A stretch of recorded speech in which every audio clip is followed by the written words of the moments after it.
자, 이번 국가직 시험은요, 제가 이론 때도 그런 말씀을 많이 드리고, 그리고 문제 풀이 때는 더 그런 말씀을 많이 드렸는데, 여러분들이요, 시중에 나와 있는, 대학교 교재 있죠, 그죠? 대학원이라든가 로스쿨 교재에 쓰는 행정법 교재를 보더라도, 모든 책을 다 보더라도요, 거기에 없는 지문들이 반드시 나와요.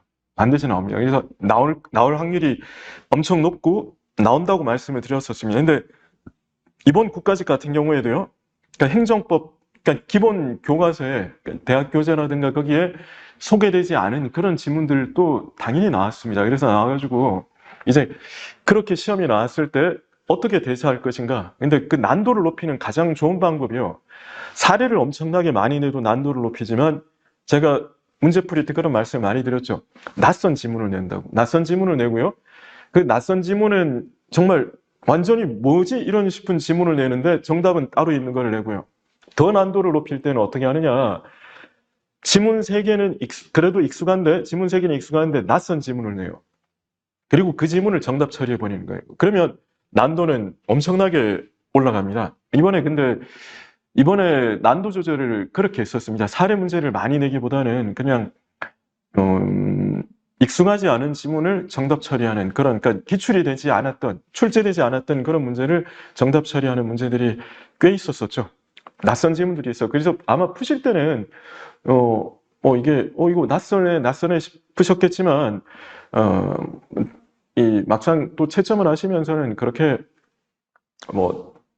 이 지문들이, 낯선 지문들이 있더라도 점수랑은 크게 무관하구나라는 것을 느끼셨을 것 같습니다. 네.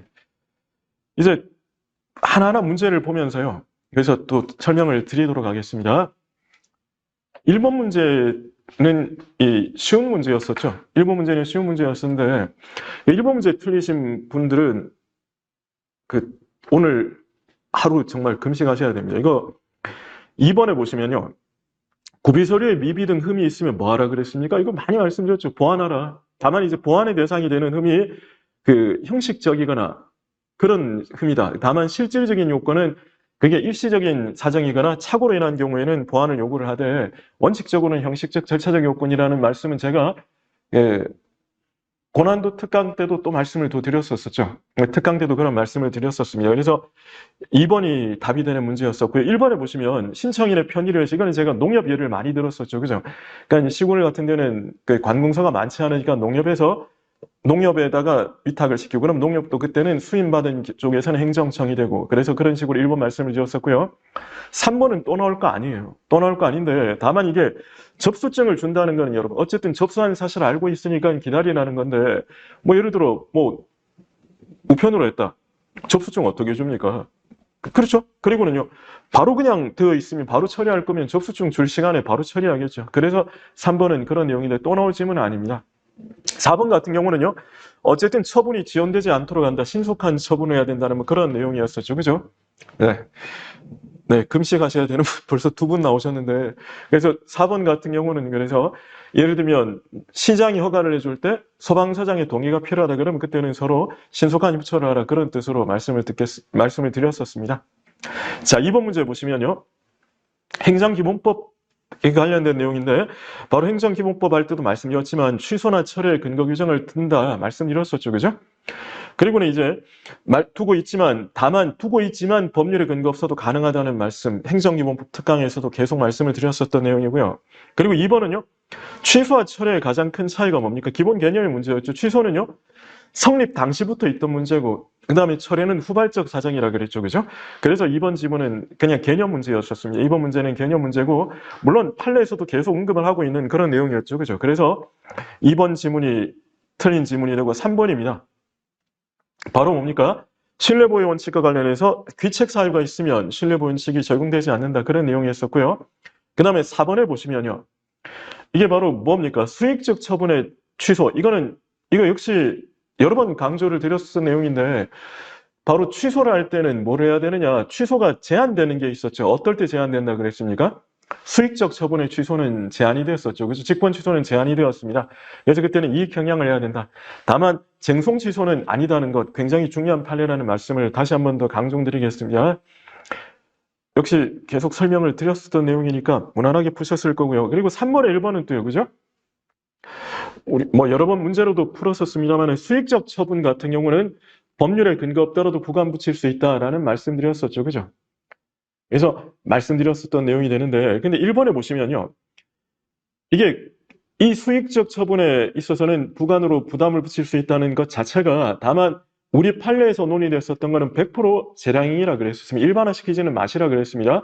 건축허가는 기소갱이죠. 부관 붙이면 무효입니다. 수익적 처분이지만 부관 붙이면 무효가 된다는 말씀 드렸었죠. 그죠? 그래서 이거는 일반적인 지문으로밖에 못 낸다는 말씀 드렸습니다. 응용으로 하지 마시고 사료로 대비시키지 마시고 1번은 그대로 기억을 해두시라 그랬고요. 2번은요. 이게 바로 뭐냐. 기선 선망업이 뭐라 그랬습니까? 배가 이렇게 나가서 고기를 잡아오는데 다만 그때 이 큰 배 같은 경우에는 이동을 하면 기름값 많이 든다 그랬죠. 기름값이 많이 드는데 계속 그러면 잡아와서 다시 항구로 돌아오고 또 나오고 이러면 기름값 감당이 안 된다 그랬습니다. 그래서 뭐를 한다 그랬느냐? 운반선이 있다 그랬었죠. 그래서 작은 배가 그 가격이 가서 운반선이 꼭 뭐 비용 기름값 얼마 안 되니까 왔다 갔다 하면서 계속 이렇게 바다에서 조업을 하는 게 선망업이라 그랬는데 그런데 운반선 쓰지 마라? 그럼 선망업 못 해요. 그렇기 때문에 안 된다는 게 2번 내용이었었고요. 그리고 3번은요. 부관의 사후부관. 부관의 사후부관 같은 경우죠. 부관의 사후부관은 언제 가능하냐? 부관의 사후부관 또는 사후 변경 같은 경우에는요. 법률이 규정이 있거나 미리 유보에 있거나 동의가 있거나 예외적으로 사정 변경이 있을 때도 된다는 것이 거기 나오는 3번 지문이었었고요. 그리고 4번 같은 경우는 뭐라 그랬습니까? 기부 체납을 한다는 것 자체가 자 이게 일단 부관이 붙었습니다. 허가를 해주면서 기부하라. 기부하라 그래서 나중에 기부하는 것. 이거는 사법상 계약이라 그랬습니다. 그죠? 그래서 어떻게 해요?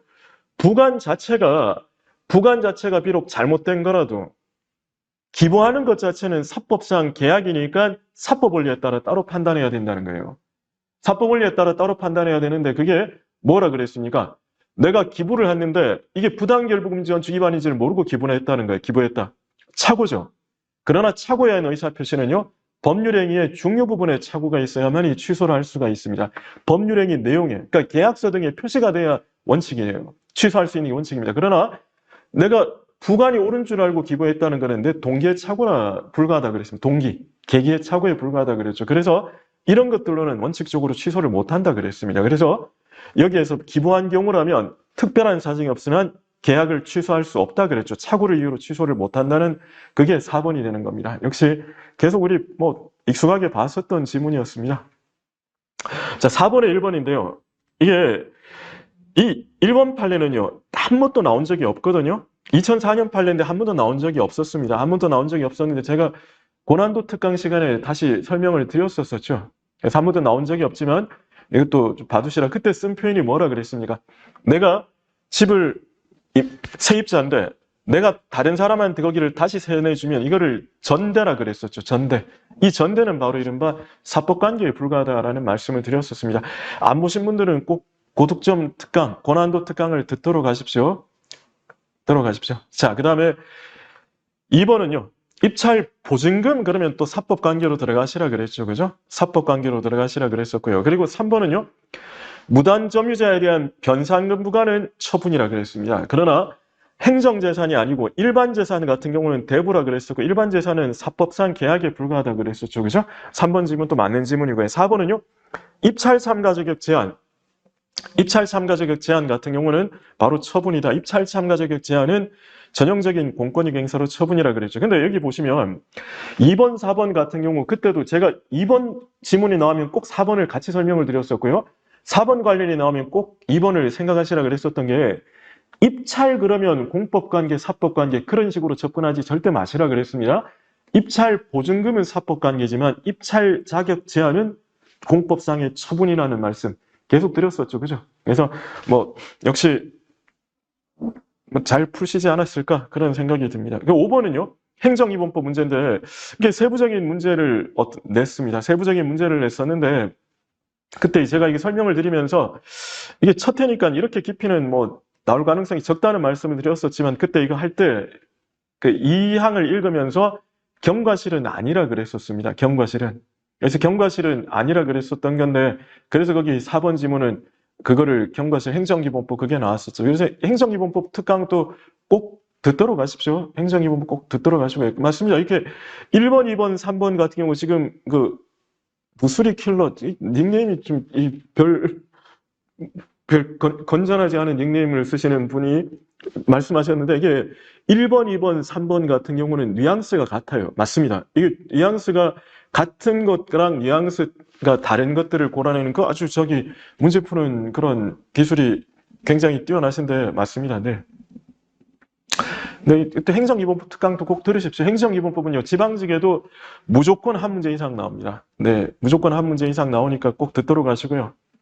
꼭 찍어놓은 거로 들으시면 됩니다.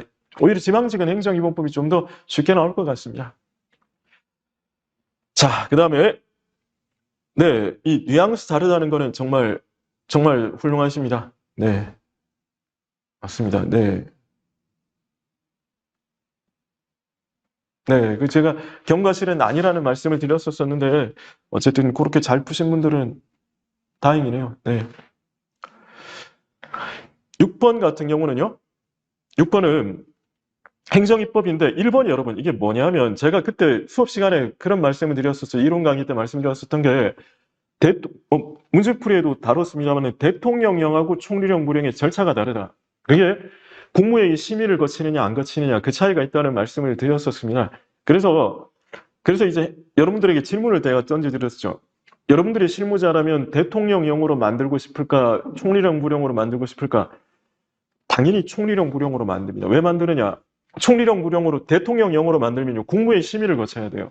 국무회의 심의 거치니까 다른 부에서 태클이 들어옵니다. 예를 들어서 뭔가 국방부에서 뭐를 만들려고 하면은 환경부에서 태클 들어오고 이런 식으로 태클 들어오니까 판판이 깨지고 내려와요.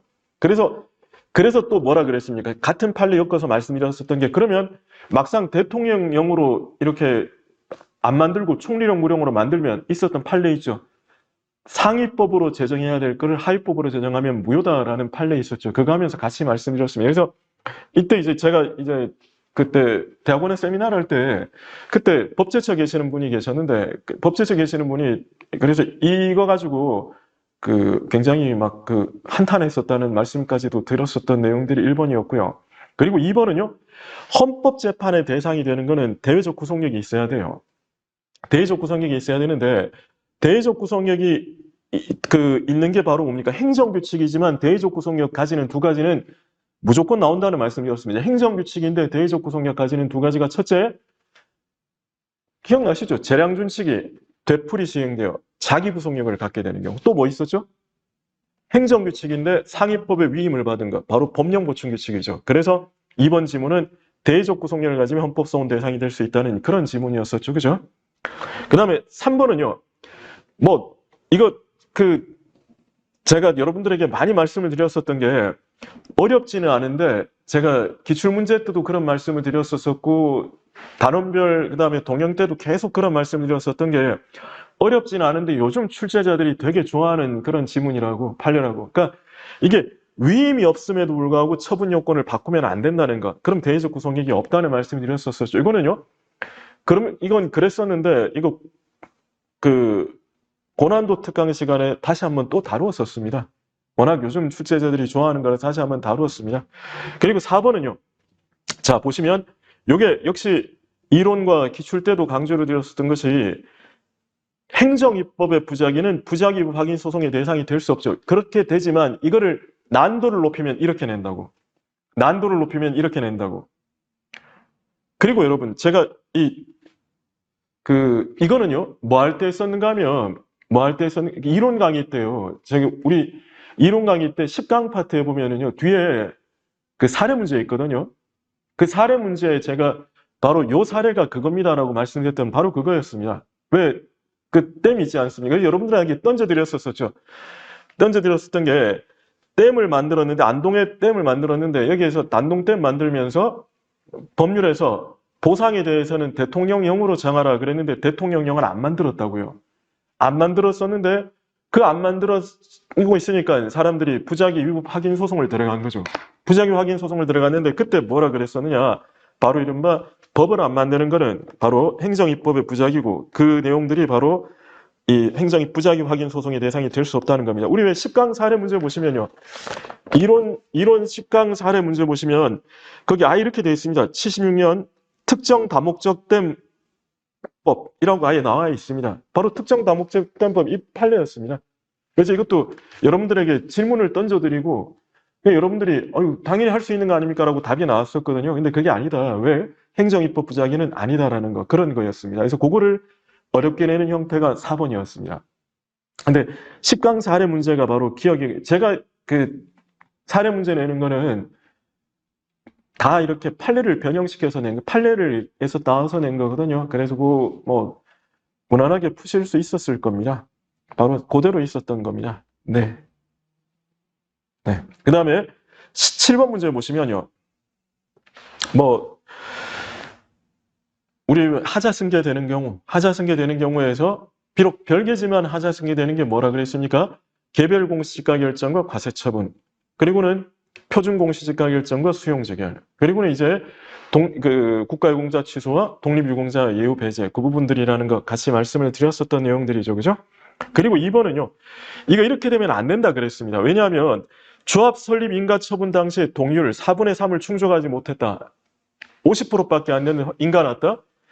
그러면 나중에라도 동의를 받으면 하자 치유되는 거 아니냐. 이러면 안 된다 그랬죠. 왜? 자기는 반대했는데 조합이 설립되고 나면요. 나중에 자기는 분양받을 때 불이익이 생길 거라고 생각해서 추후에는 동의서 다 써줘요. 그럼 하자 치유되었다 그러면 불법과 탈법이 횡행할 수 있기 때문에 안 된다는 말씀드렸던 게 2번 지문이었습니다. 그리고 3번은요. 선행처분과 후행처분이 독립하여 별개면 하자 승계가 안 되지만 되는 게 있다 그랬죠. 선행처분이 뭐라면? 무효라면 항상 승계된다는 게 거기에 나오는 바로 이 3번 내용이 되는 거죠. 그죠? 그리고는요. 4번 같은 경우도 뭐라 그랬습니까? 이게 자진납부했으면 하자 치유되는 거 아니라 그랬습니다. 왜? 이것도 제가 수업 시간에 뭐라 그랬냐. 세금 부과 처분하면요.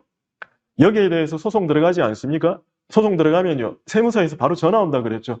세금 내시죠. 내시고 소송하세요. 만약에 지면 가산금 어마어마하게 붙습니다. 라고 이렇게 알려줘요. 그래서 이제 그냥 이 세금을 내거든요. 냅니다. 냈으면 세금 부과 처분의 하자가 치유됐다. 그런 코미디가 없다 그랬죠. 그래서 바로 그런 말씀을 드렸었던 게 거기에 나오는 4번 지문이었습니다. 그래서 제가 여러분들에게 좀 판례 설명을 드릴 때 약간의 그 배경 설명 드리는 이유가 기억을 좀 길게 가져가실 수 있도록 그리고 나중에 반복했을 때 좀 기억을 되돌릴 수 있도록 그렇게 하는 취지에서 말씀을 드리는데 뭐 생각하셨으면 좀 충분히 말씀 잘하셨을 거고요. 8번에 1번은요. 뭐 문제에 많이 다룬 거죠. 문제 풀이 때 많이 다루었었던 주제입니다. 이게 무슨 의미냐면 소송 요건은요. 소송 요건은 원고 적격, 피고 적격의 문제고 본안의 문제가 뭐라 그랬습니까? 본안의 문제? 본안의 문제가 바로 처분의 위법적법의 문제라 그랬죠. 처분의 위법적법의 문제라 그랬는데 그렇죠. 처분의 위법적법의 문제라 그랬었는데 근데 처분의 법적 근거가 없으면 위법하잖아요. 청문을 거쳐야 되는데 안 거쳤으면 위법하지 않습니까? 따라서 1번은 위법적법의 문제이기 때문에 본안의 문제라 그랬었습니다. 그게 1번이 되는 거죠. 그죠? 2번입니다. 그 다음에 병무청장의 공개 결정. 이것도 여러분 고득점 특강, 고난도 특강에 또 다루었었던 것이 지방병무청장의 공개 결정은 처분이 아니지만 병무청장의 공개 결정은 처분이라 그랬죠. 그래서 뭐 기억을 못 하셨더라도 고난도 특강 들으셨던 분은 또 충분히 계속 본 걸 거고요. 3번은요. 이게 뭐라 그랬습니까? 건강보험은 의무가입이거든요. 의무가입인데 건강보험은 직장가입자가 있고 지역가입자가 있다 그랬습니다. 근데 이게 산출 방법이 달라요. 직장가입자는요. 급여를 기준으로 건강보험료를 산정을 하고 지역가입자는 이제 자기가 가지고 있는 자산, 차라든가 이런 것들 가지고 산정을 하는데 그때 산정 방식이 다르는데 제가 직장에 근무하다가 나오면요. 그 다음날로 바로 지역가입자로 전환이 돼요. 지역가입자로 전환이 되니까 이거 통보하는 거는 의미 없어요. 통보를 하든 말든 제가 직장에 있다가 나오면 바로 다음날에 지역가입자로 전환이 됩니다. 그렇기 때문에 3번 지문은 맞는 지문이 되고요. 4번 지문도 여러분 또 최신 판례 특강과 고난도 특강 시간에 둘 다 다른 거죠. 처분에 해당하는지가 불분명한 경우에는 처분인지는 상대방의 어떤 그거를 고려해야 된다. 그래서 뭐라 그랬습니까? 처분에 대해서 이신청을 하고 이신청에서 기각하는 결정을 했지만 기각 결정을 하면서 불만이 있으면 소송 제기하라고 알려줬으면요. 바로 이것도 처분이 된다는 말씀을 드렸었던 최신 판례와 고난도 특강에서 다 다룬 내용이었습니다. 자, 그 다음에 이제 9번 문제인데요. 제일 좀 낯설게 생각을 하시는 게 그 내용인데, 자, 우리 봅시다. 날짜 나와서 좀, 그 지문도 길었고요. 숫자 나오면 좀 읽기가 싫지 않습니까? 근데 우리가 숫자 나오는 내용들은 다 이 기출문제라든가 많이 다루긴 했지만 그래도 힘들었을 거예요. 자, 첫째 보십시오. 리을 있죠, 리을. 일단 기억, 니은, 디귿이 금방 눈에 안 들어왔으면 리을부터 봅시다. 외국인은요, 정보공개 청구 권리가 있습니다. 그죠? 어떨 때 있습니까? 우리나라에 뭐가 있거나 주소 있거나, 그리고는요, 일시 체류자라도 학술 연구를 위해서 일시 체류하는 자는 된다 그랬죠. 그렇기 때문에 리을은 맞습니다. 그죠? 그럼 리을이 들어가야 되니까 1번, 3번은 탈락이에요. 1번, 3번은 탈락이고요. 그 다음에는 2번, 4번은 기억은 공통으로 들어가 있으니까 이제 문제는 이 기억 말고 니은 디귿에서 문제가 됩니다. 그죠? 니은 디귿은 문제가 되는데, 자, 행정기본법 들으셨던 분들은 잘 생각해 보십시오. 굉장히 중요한 주제가 뭐라 그랬습니까? 정말 중요한 주제가 바로 3월 24일부터 시행되는 정말 중요한 주제가 바로 뭐였습니까? 이신청제도라 그랬죠. 이신청제도. 그래서 거기에 행정기본법에서 제일 중요한 3월 24일부터 시행되는 것이 이신청을 하면요. 이신청을 하면 언제부터 제소기간이 진행이 됩니까? 옛날에는 처분이 있으면 한 날부터 90일인데 이제 행정기본법이 시행되니까 이신청을 하면 이신청에 대한 결과 통지를 받은 날로부터 90일이 된다 그랬죠. 그죠? 90일이 된다 그랬죠. 그래서 이게 행정기본법의 제일 중요한 거라 그랬었습니다. 그럼 잘 보세요. 지금 보시면 이신청을 했죠. 안내를 받아, 어쨌든 죄송합니다. 이신청이 아니라 고충민원을 제기했습니다. 안내를 받았습니다. 10월 26일 그리고 12월 27일부터 27일 심판 제기했네요. 그러면 만약 이게 이신청이라면요. 이신청이라면 그럼 어떻게 되느냐. 10월 26일부터 제기기간이 진행돼야 돼요. 그죠? 그럼 여러분 잘 보세요. 니은과 디귿이 있습니다. 그죠? 보세요. 니은 디귿은요. 같은 말이에요. 지금. 니은 디귿은 같은 말입니다. 니은 디귿은 같은 말인 게 보시면요. 행정심판 제기기간 내에 이루어졌다? 그러면 이게 이신청이면 행정심판 제기기간이 이루어진 거죠. 왜? 10월 26일부터 되니까. 그러니까 보십시오. 니은 디귿. 니은이 맞으면요. 디귿도 맞는 말이 돼야 돼요. 맞습니다. 지금 그 나비님 같은 경우가 나비님, 윤지강님 이분들이 지금 푼 게 맞습니다. 니은 디귿은 같은 말이에요. 디귿이 행정심판 제기기간의 기산점이 되면은요, 니은은 적부받아는 겁니다. 니은 디귿은 한 문장이에요, 한 문장. 니은 디귿은 한 문장입니다. 니은 디귿은 한 문장이니까, 그러니까 이렇게 되겠죠. 고충민원 제기가 이신청이라면 안내를 받은 10월 26일부터 행정심판 제기의 기산점이 되므로 갑의 심판 청구는 제기기간 내에 이루어졌다. 이렇게 되겠죠. 맞습니다. 네, 김소희님도 지금 똑같은 게 니은 디귿은 같은 말이에요. 맞습니다. 그러니까 니은이 맞으면 디귿도 맞아야 돼요. 그러니까 니은 디귿은 같은 말이니까 하나만 들어오면 안 됩니다. 구루님하고 지금 다 지금 정확하게 잘 푸신 거예요. 교행님 지금 잘 푸신 겁니다.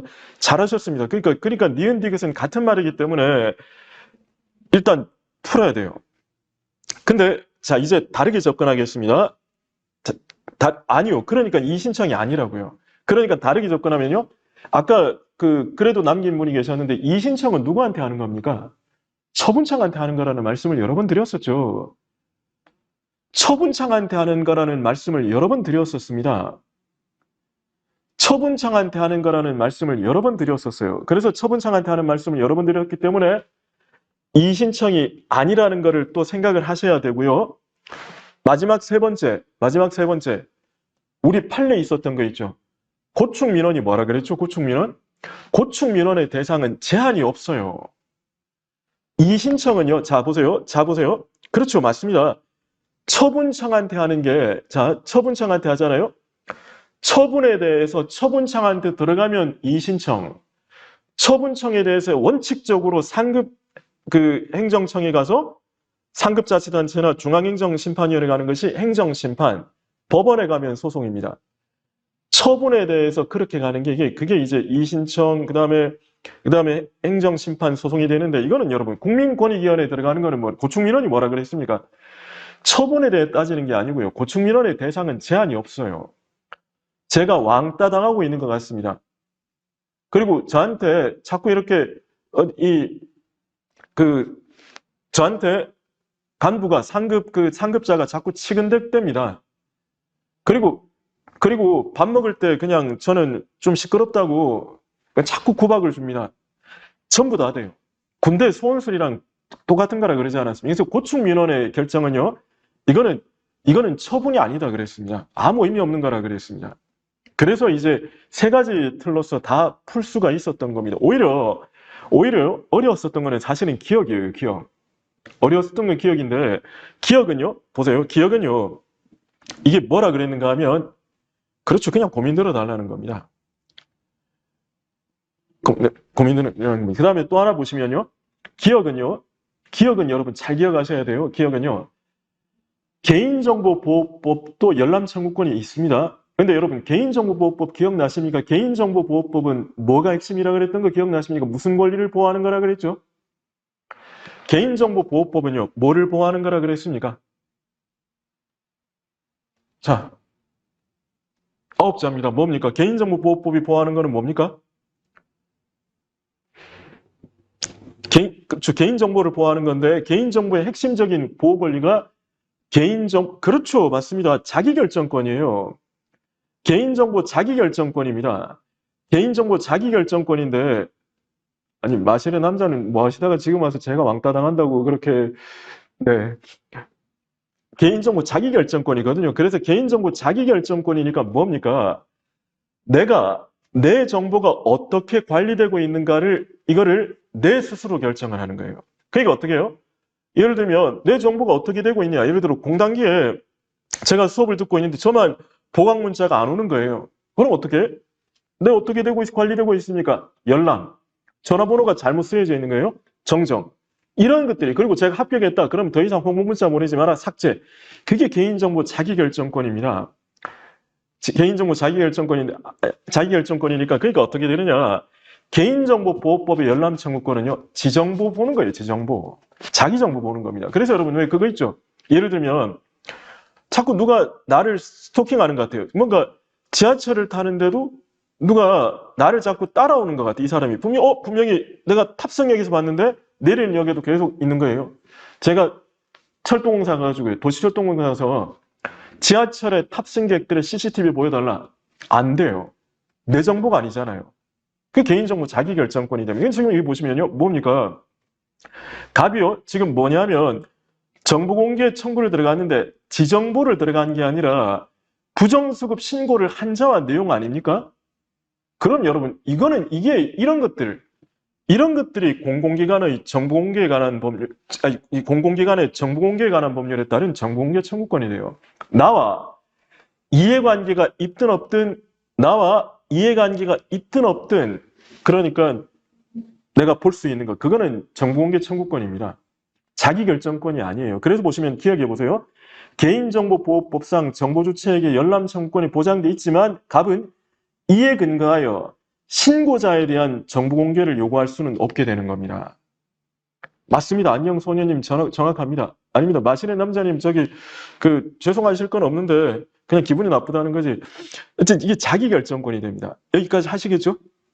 그럼 농담입니다. 마시는 남자님. 네. 자기결정권. 하실 수 있겠습니까? 자기결정권. 그래서 개인정보보호법에 그 자기결정권만 생각하시면 될 겁니다. 네, 잘하셨습니다. 그렇게 하시면 됩니다. 자, 해설 충분히 되셨죠? 이제 9번 설명은 충분히 이해되셨을 거라고 보고요. 자, 이제 10번 문제 보시면요. 처분 기준의 설정 공표는 이 수익적 처분, 침익적 처분 다 되는 거죠. 어떨 때 처분하는지, 이거는 침익적 처분. 잠깐만요. 질문이 들어와서 말씀드리면 9번 같은 경우에 정보공개법에 따라서 정보공개 청구 들어가도 안 돼요. 이건 안 됩니다. 이거는 충분히 비공개 사유가 있습니다. 근데 그것까지는 여러분들이 모르셔도 됩니다. 이게 공익신고자는 보호되거든요. 그래서 공익신고자 보호 관련 법에 따르면 비공개하도록 되어 있습니다. 비공개하도록. 근데 여러분들한테 그런 개별법 문제까지 알고 있어야 되는 문제 안 냅니다. 안 냅니다. 10번에서, 네, 2번에 보시면요. 지정한 컴퓨터 특별한 거 없죠? 3번은 여러분, 이게 숫자 나오면 숫자 고민해 보시라 그러지 않았습니까? 이게 숫자 고민해 보는, 제가 그때 3월에 공단기 전국 모의고사 때 냈는데요? 그대로 냈는데요, 이거? 3월에 정보공개법, 그래서 3회라고 해서 3회라가 맞는 거라 그랬죠, 그죠? 그래서, 그 3회 때문에 그런 거. 그리고 이거 마지막에 행정절차법에서 다룬 거 아닙니까? 또 그러니까 고난도 특강에서 다룬 거 아닙니까? 그래서 그 특강 하시는 거는 다 좀 보도록 하십시오. 네, 위원님 같은 게 맞습니다. 그때 틀렸는데 이번에 맞추시면 됩니다. 그래서 그때 제가 냈었거든요. 그리고 4번 같은 경우 맞습니다. 인터넷 공고는 병행 공고라 그랬죠. 병행 공고. 네, 숫자 정리 파일도 있었습니다. 맞습니다. 거기에 그 고난도 특강 같은 경우는 제가 그런 부분들 같은 경우는 이렇게 따로 내는 거는 보도록 하십시오. 맞습니다. 자, 9번, 지금 9번은요, 니은 디귿은 사실은 국어 문제였습니다. 국어 문제고요. 그리고는, 만약에 9번이 잘 이해 안 되시면 다시 한번 행정기본법 특강을 다시 한번 들으십시오. 행정기본법 특강을 다시 들으시고요. 니은 디귿은 국어 문제였습니다. 기억은 말씀드렸지만 개인정보보호법은 개인정보 자기결정권. 네, 기억을 하십시오.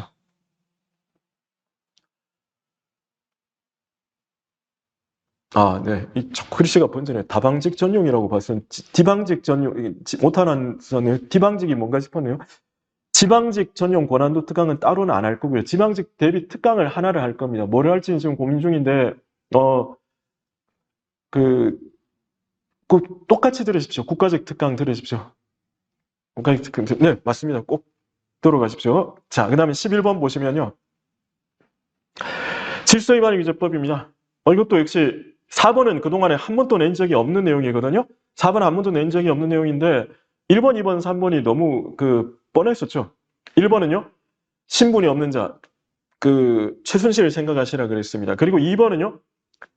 2번 같은 경우는 가장 중한 과태료. 제가 이제 좀 예를 들어서 그랬는데 옷 입은 사람을 칼로 찔러 살해하면 하나의 행위다. 근데 재물손괴죄와 살인죄 2개 성립하는데 뭐로 처벌될까? 살인죄. 가장 중한이라 그랬죠. 그죠?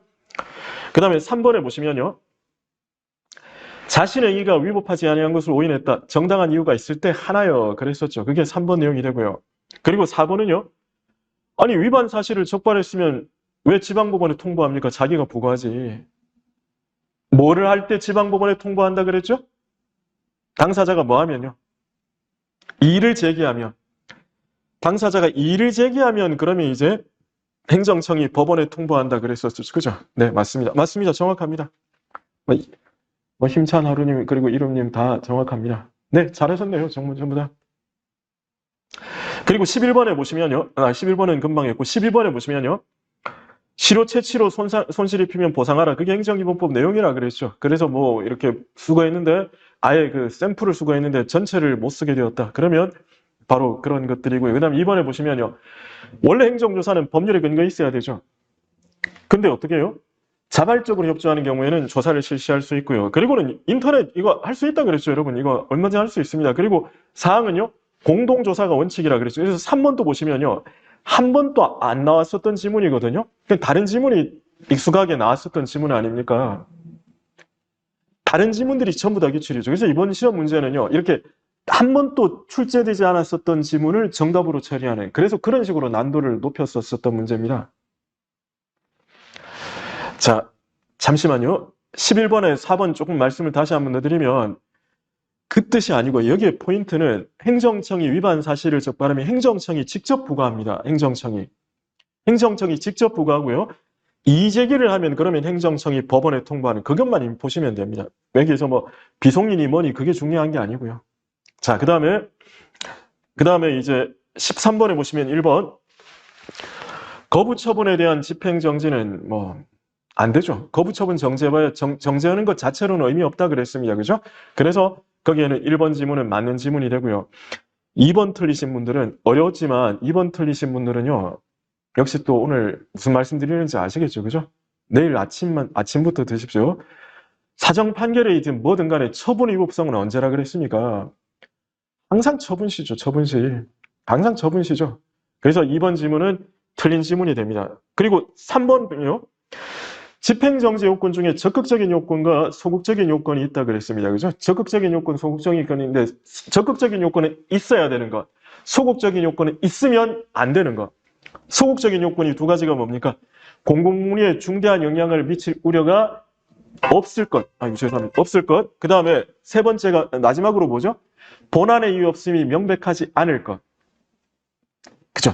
있으면 안 돼요. 그러니까 그게 소극적인 요건이 있다는 거는 당연히 이제 행정청이 증명을 하겠죠. 행정청이 소극적인 요건이 있다고 증명을 하라 그랬습니다. 그게 3번이고요. 조합 설립인가는 뭐라 그랬습니까? 이거는요. 조합 설립인가만큼은 뭐라고? 조합 설립인가만큼은 이거는 특허라 그랬죠. 그죠? 그래서 특허가 권리를 설정하는 것, 설권적 처분. 그렇죠. 잘하셨습니다. 설권적 처분이고요. 그리고는요. 그러니까 어떻게 해요? 그때는 인가라면 기본행위가 문제 있으면 기본행위를 다퉈야 되지만 특허니까 바로 특허 처분을 다퉈야 된다 그랬었죠. 왜냐하면 조합 설립 인가가 되는 순간 조합은 이제 행정주체가 됩니다. 거기에 있는 사람들은 행정주체로부터 구속을 받게 돼요. 그렇기 때문에 조합을 행정주체의 지위에서 끌어내려야 됩니다. 그래서 조합 설립 인가를 다투라는 말씀은 기본 이론 강의 때도 한 2페이지는 한 5번 돌아간 것 같은데요. 그죠? 그래서 답은 뭐 그렇게 되는 거고요. 그 다음에 자, 이제 문제, 지금 14번 보시는 내용이네요.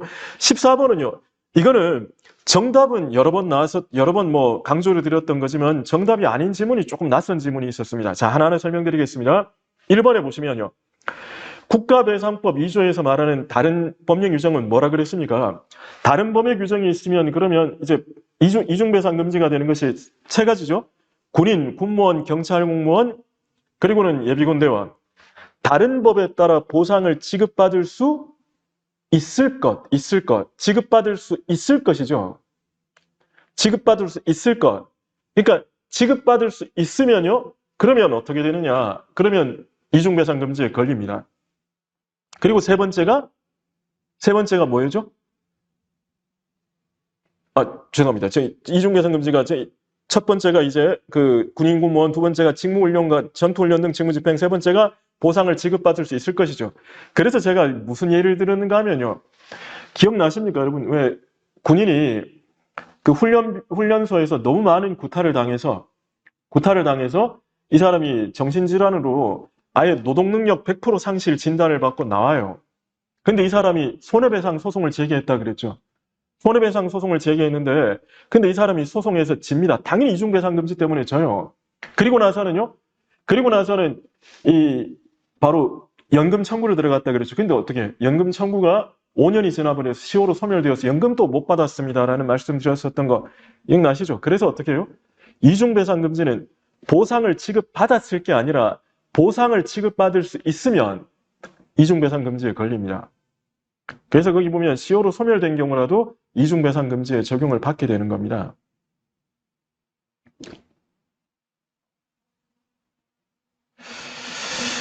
그 다음에 2번에 보시면 2번 지문이 조금 낯설었을 건데 이게 뭐냐면요. 거기 보면 이중배상금지의 취지가 다른 법에 따라 보상을 지급받을 수 있으면 그러면 손해배상 안 된다는 거 아닙니까? 그러니까 이게 뭐냐. 거기서 말하는 보상은요. 거의 손해배상에 준하는 정도로 받는 걸 의미해요. 손해배상에 준하는 정도로 받는 걸 의미하거든요. 그러니까 어떤 게 있는가 하면요. 예를 들면 국가유공자 예우에 관한 법률 있죠. 국가유공자 예우에 관한 법률 같은 경우에 보면은요. 그 어떤 게 있는가 하면 왜 상위 군경들이 있죠. 그죠? 상위 군경. 그러니까 군대에서 뭔가 다치는 사람들, 이 사람들 같은 경우에는요.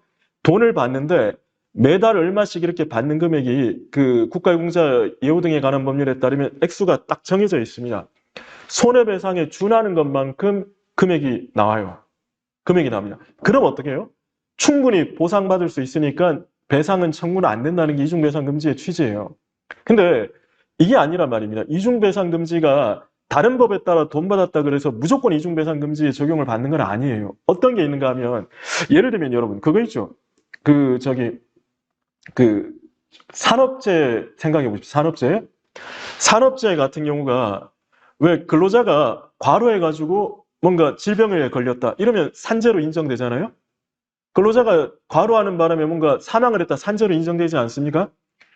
여러분, 이 과로가 불법입니까? 아니잖아요. 최근에 너무 납품이 많이 밀려가지고 9시부터 내가 저녁까지 정말 쉬는 시간 없이 너무 일을 했다. 이게 일하는 게 강도가 너무 많았고 야근이 많았다. 불법은 아니거든요. 야근이 왜 불법입니까? 근데 그때도 산업재해가 나와요. 그럼 이거는 뭐냐? 사회복지적인 차원에서 나가는 겁니다. 사회보장적인 차원에서.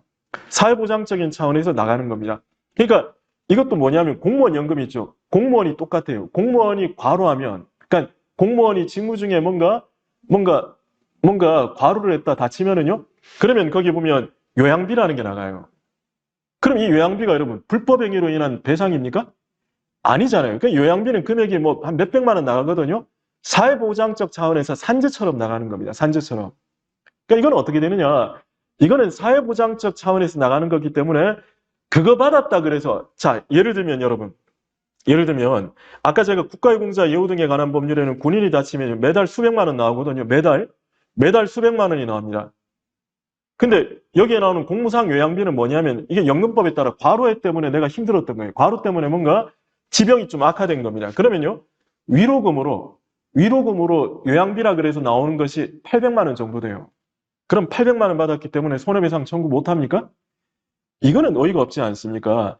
그래서 이거는 보상을 지급받는 것에 해당하지 않으므로 배상 청구할 수 있다 그 뜻이에요.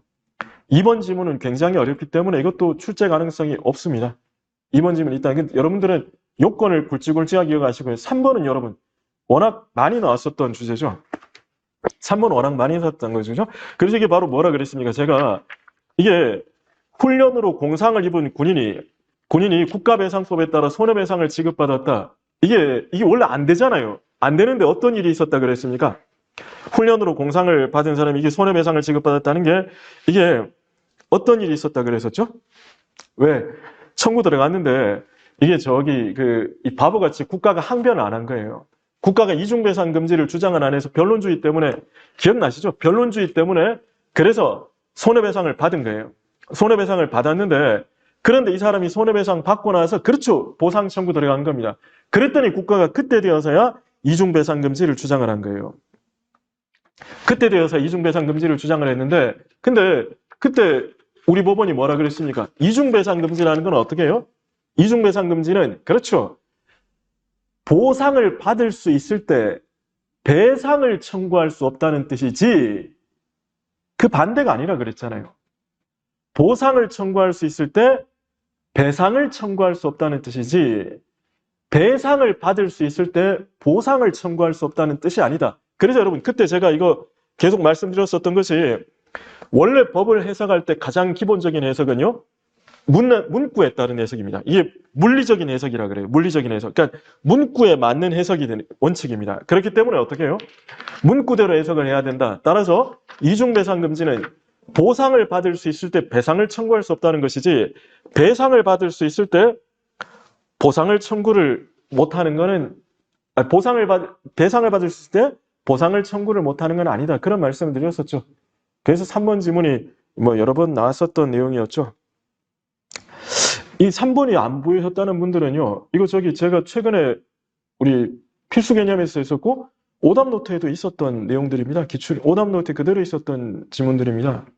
그러니까 이게요. 제가 오답노트 말씀을 자꾸 드리는 이유가 오답노트 같은 경우가요. 기본서랑 오답노트 페이지가 지금 한 100페이지 조금 넘는데요. 이게 오답노트가 그러면 1000페이지에 플러스 100페이지가 아니라 1000페이지에 있는 내용 중에서 핵심적인 거를 뽑아놓은 거기 때문에 그냥 이거 이렇게 보시면요. 양이 줄어요. 오히려 더 줍니다. 그래서 이거는 맞습니다. 정확하게 잘 기억을 하셨던 그렇죠. 이게 난도를 높이는 겁니다. 지금 거기 틀리신 분들 같은 경우는요. 2번 지문이 낯설었죠. 이게 난도 높이는 거예요. 낯선 거 내고요. 그리고 이렇게 내는 겁니다. 이렇게. 자, 4번입니다. 4번에도 보시면요. 이게 그렇죠. 보상을 받을 수 없는 경우에는 제외된다는 가장 기본적인 내용이었죠. 14번 그런 내용들입니다. 그 맞습니다. 긴장하면 이게 안 보일 수 있습니다. 긴장하면요. 근데 이게 이렇게 긴장한다고 안 보이면요. 이게 시험에서 계속 번번이 걸려요. 그러니까 내가 안 본 지문이 나올 수 있다는 생각은 모든 시험에서 갖고 들어가셔야 됩니다. 근데 제가 그래서 문제 풀이 때 굉장히 많이 강조를 드리지 않았습니까? 기출 때도 강조드렸던 게 이 지문은 절대로 또 나올 지문은 아니다. 근데 이렇게 낸다. 시험 난도 높일 때 이렇게 낸다는 말씀을 드렸습니다. 맞습니다. 블루라임처럼 아마 1번에 있었으면 정답률이 높았죠. 그러면 변별력이 떨어져요. 네. 아유. 말씀 중에 죄송합니다님은 네, 맞습니다. 14번 틀리시면 안 됩니다. 그렇죠. 맞습니다. 긴장해도 맞출 수 있게 계속 봐야 돼요. 자, 이제 15번으로 들어가겠습니다. 15번은요. 뭐 의원 제명은 처분이다 이런 말씀드렸죠. 그죠? 그러니까 1번 지문은 처분인데 왜 취소 소송 왜 못합니까? 틀린 거고요. 2번은요. 그렇죠. 지방의회는 원래 행정청이 아닙니다만은 지방의회가 처분이 행정청이 될 수 있다, 피고될 수 있다 기억나시죠? 그게 바로 뭐냐? 제명의결 이런 것들은 의회에서 합니다라는 말씀을 엄청나게 드렸었던 지문입니다. 2번 지문. 그래서 지방의회가 피고가 된다. 3번은요.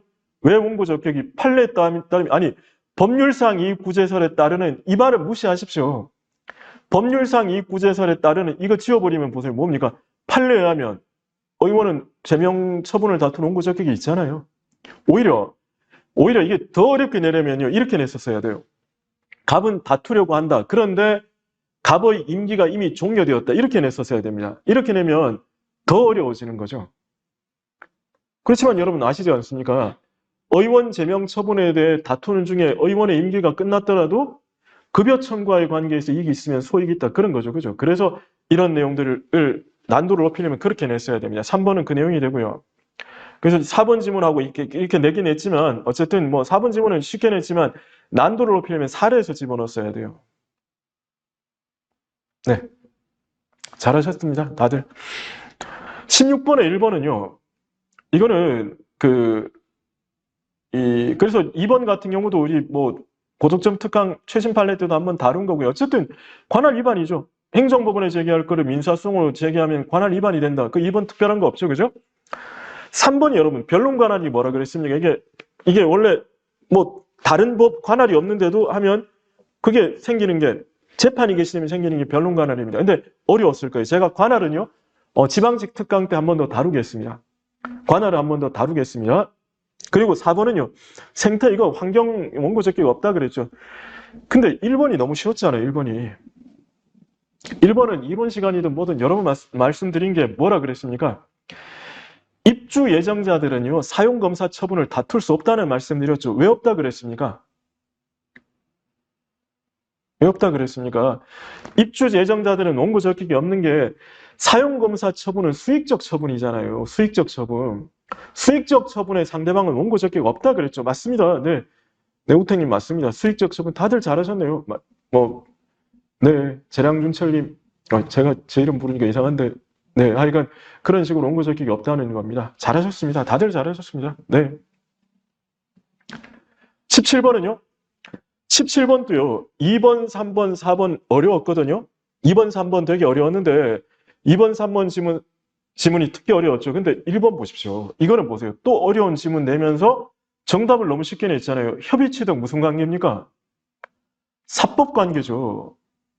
협의취득 사법관계니까 무슨 소송? 그러니까 이건 그렇죠. 민사소송을 다투는 1번이 맞는 질문이죠. 1번 이거 그냥 맞습니다. 1번 체크하고 넘어가셨어야 돼요. 협의취득 사법관계라는 말씀은 얼마나 많이 우리 봤습니까? 네, 이제 그냥 자기들끼리 대화하고 뭐 그러고 있네요, 지금. 네. 두 분 따로 카톡 열고 하십시오. 네. 1번 질문 그래서 맞는 질문이죠, 그죠? 그 다음에 2번 질문은요. 이게 사업 시행자한테는 매수를 청구하고요. 토지수용위원회는 수용 청구를 들어갑니다. 모르셔도 됩니다. 지금 2번 같은 게 3번은요. 아니, 이거 저기 개발지역구역 지정에 관한, 이거 뭐라 그랬습니까? 그래서 이거 그린벨트, 그러니까 나대지인데도 그린벨트를 묶이고 나서 아무런 대책이 없더라. 그래가지고 뭐라 그랬습니까? 이거 헌법 불합치 결정 나고 나서 그래서 그래서 헌법 새로 만들어진 법이 개발제한구역의 지정 및 관리에 관한 특별조치부. 이 법에는 뭐 있다 그랬습니까? 이 법에는 바로 뭐를 두고 있다 그랬습니까? 지금은요, 나대지로 오랫동안 묶이면 사가십시오. 사가십시오. 그래서 이제 매수 청구권을 두고 있다 그랬죠. 그래서 이거는 지금 유지되고 있습니다. 위헌 결정 한 번 없습니다. 그리고 4번은요. 일괄 보상의 원칙, 뭐 특별히 설명 안 드리겠습니다. 변론 관할이라는 거는 왜 있잖아요. 변론 관할이라는 게 이게 원래 관할이 없는데요. 재판이 개시되면 생기는 관할을 변론 관할이라 그래요. 변론 관할. 그러니까 원래 관할이 없는데 재판이 개시되는 순간, 변론이 개시되는 순간 생기는 관할을 변론 관할이라고 합니다. 제가 관할 문제는 한번 따로 묶어가지고 설명을 드리겠습니다. 이게 행정사건을 민사법원에 제기한 거랑 민사사건을 행정법원에 제기한 거랑 판례가 다르게 가요. 다르게 가는 게 있어서 지금 이 부분들은 좀 다르게 보겠습니다. 다르게 보고 있으니까 나중에 설명드리겠습니다. 2번, 3번은 아주 어려웠었던 지문입니다. 근데 1번이 뭐 너무 평이했었던 지문이었죠. 그죠? 자, 그 다음에 18번 문제 보시면요. 과태료하고 여러분, 형벌은 병과할 수 있는 거라 그랬죠. 과태료와 형벌은 병과할 수 있는 거다. 과태료와 형벌은 병과할 수 있는 거다. 그 말씀 드렸죠. 따라서 일사부재 원칙에 반하는 것이라고 할 수 없다. 그리고 3번은요. 지문이 되게 길었는데 5줄까지 나왔네요. 그죠? 반복된 계고는 처분이 아니라 대집행을 연기하는 것에 불과하다. 3번 그 얘기고요. 4번은요. 이거 고난도 특강에서 다룬 겁니다. 그지? 따로 안 보겠습니다. 고난도 특강에서 다룬 거라서 따로 네. 안 보겠습니다. 잠시만요. 알파카님 무슨 말씀이죠? 공답 부탁드립니다가 뭐죠? 공답이 뭐를 얘기하는 겁니까? 네, 알파카님 답 부탁드립니다라는 거 같은데 질문이 뭐였었죠? 제가 못 봤습니다. 답안지요 카페에 지금 올라와 있을 건데요, 해설지랑.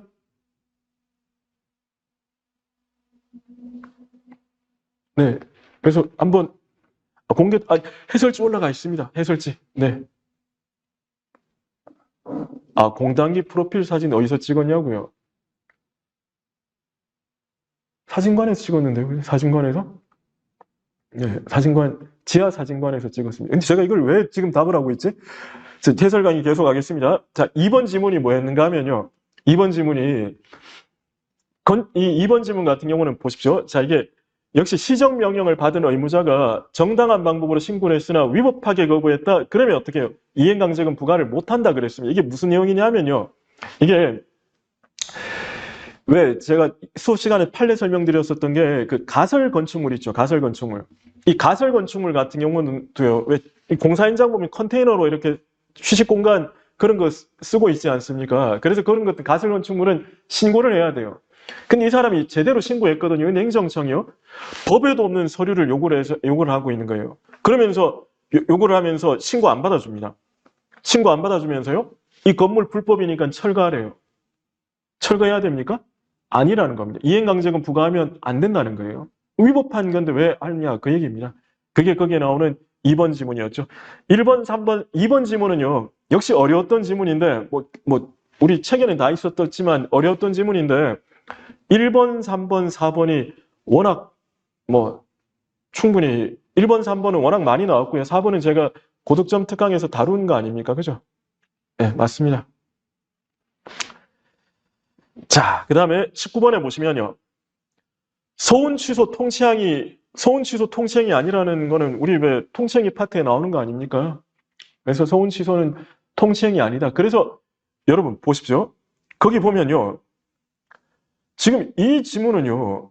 이것 보면 기억이 그죠? 통치행위 아니다. 근데 여러분 아시다시피 소운 취소 같은 경우는 유족은 안 되고 상대방이 어디까지나 소운의 당사자다. 근데 만약에 그 상대방이 사망을 했으면 그 소원 취소에는 어떻게 하느냐? 사망인데 어떻게 하느냐? 적당한 방법으로만 표시하면 된다. 이런 말씀을 드렸었죠. 적당한 방법으로 표시하면 된다. 그러니까 여러분 거기 보십시오. 그래서 우리가 봤었던 게 또 뭐였는가 하면 자, 소원 취소에 대해서도 뭐가 있었습니까? 이게 디귿. 이건 뭐 그대로 기출이 되었었던 건데 대통령이 했죠. 대통령이 소원 취소가 결정이 되었죠. 그런데 어떻게 이거 뭐 할 때 다뤘는가 하면 처분청과 통제한 자가 다루면요. 누가 원고라 그래? 누가 피고가 된다 그랬습니까? 처분청이 된다 그랬었죠. 아니 디귿은 기출입니다. 기출이고 그때 뭐 교재에도 있었던 주제입니다. 그래서 소원 취소의 경우에는 보훈처장은 통제한 자에 불과하니까 바로 대통령이 돼야 된다. 그러면서 제가 뭐 말씀드렸는가 하면요. 이거 하면서 뭐까지 말씀드렸는가 하면 왜 여러분들이 기계적으로 잘 외우고 계시는 거 있잖아요. 대통령이 처분하면은 그때는 소속 장관이 피고가 된다. 뭐 이런 거 할 때 있었죠.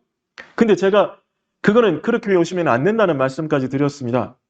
그렇죠. 그렇죠. 힘찬 하느님처럼 대통령이 소속 공무원에 대한 징계하는 것, 소속 공무원에 대한 징계 처분에 대해 공무원이 다툴 때는 소속 장관이 되는 거예요. 그러나 대통령이 국민에 대한 처분하면 피고는 대통령 됩니다. 그런 말씀을 드렸었습니다. 그래서 디귿 같은 경우는 일단 틀린 거예요. 그러니까 3번, 4번은 이미 탈락이고요. 그 다음에 그러니까 여러분 이미 이거 지금 소송된다는 거를 말씀을 다 드리지 않았습니까? 통칭이는 아니죠. 통칭이 아니죠. 그리고 니은은요. 그 고도 일신 존속적 성격을 가지니까 유족이라고 하더라도 처분 상대방이 될 수 없다는 니은은 그 내용 여러 번 있었던 거죠. 그래서 근데 리을은 여러분들이 처음 보셨을 건데 리을은요. 리을 같은 경우도 또 나올 거 아닙니다. 네, 헌법소원으로 다툴 수 있다 없다 신경 쓰지 마십시오. 헌법소원으로 다툴 수 없는데 근데 이제 서운 추천에 이거 왜냐하면 여러분 서운 추천 아닙니까? 내부적이죠. 내부적. 그렇죠. 맞습니다. 코카몽 월드님. 아니 근데 왜 이렇게 닉네임들이 다 이렇게 네. 천번 코카몽은 뭡니까? 코카몽은 혹시 아십니까? 네. 네. 강아지 이름을 참 글로벌하게 지으시네요. 네. 네. 자, 그래서 추천 거부는요. 이건 뭐 공권력 행사도 아니다. 네, 그렇게 되는 겁니다. 네. 네.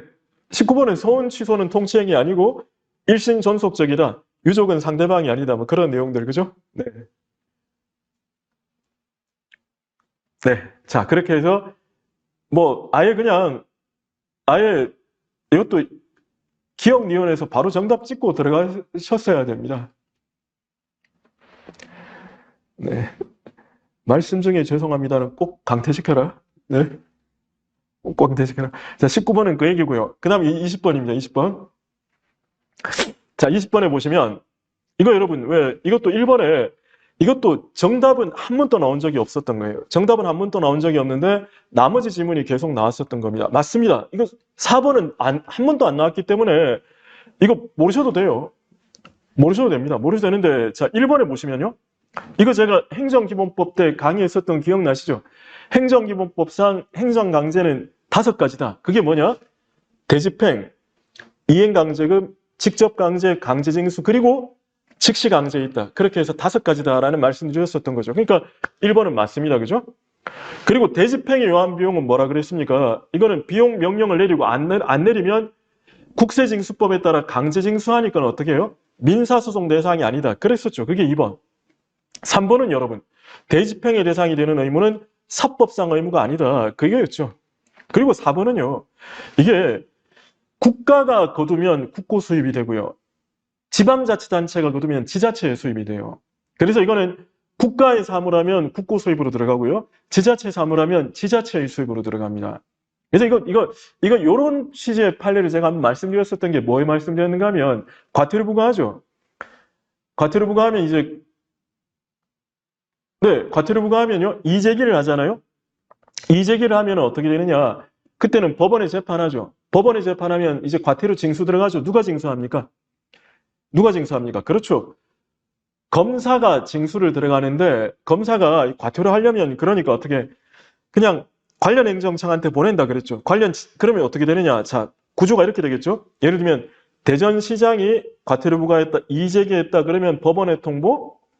그러면 법원에서 재판 떨어지면 검사가 징수. 그럼 이거는 검사가 징수하면은 그럼 검사는 국가기관이니까 국고수입. 그러나 만약에 검사가 대전시장한테 과태료 징수하고 다니니까 검사가 할 일이냐 싶어서 지자체장한테 보내면요. 지자체장에서 징수하면 지자체에서 수입이 된다 그랬습니다. 그래서 이게요. 대단하시네요. 그 송님 같은 경우도 기억나시면. 그래서 이게 지금은 과태료 뭐라 그랬습니까? 옛날에는요. 과태료 징수율 3%대 이렇게 있거든요.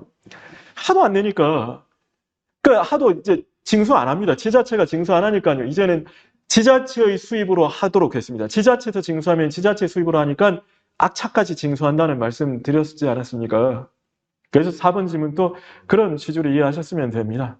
자, 이렇게 해서 여러분 국가직 해설 강의가 끝이 났었는데 제가 여러분들에게 일단 부탁드리고 싶은 말씀은 올해 했었던 특강들은 다 들으십시오. 무료 특강으로 제가 올린다 그랬었던 그거 있죠.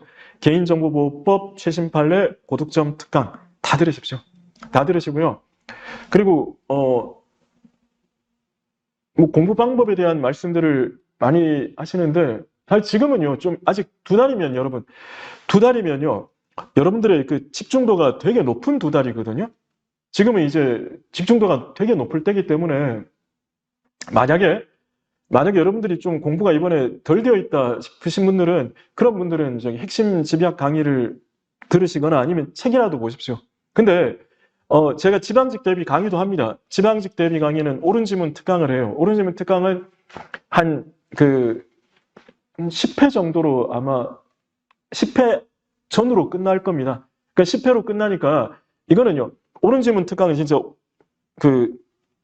이 옳은 지문만 있기 때문에 그냥 그리고 제가 핵심 집약 때처럼 그렇게 자세하게 강의 안 하고 그냥 쭉 읽고 넘어가는 형태로 더 빨리 끝낼 수도 있습니다. 9회 한 적도 있었고요. 그게 더 빨리 끝낼 수 있거든요.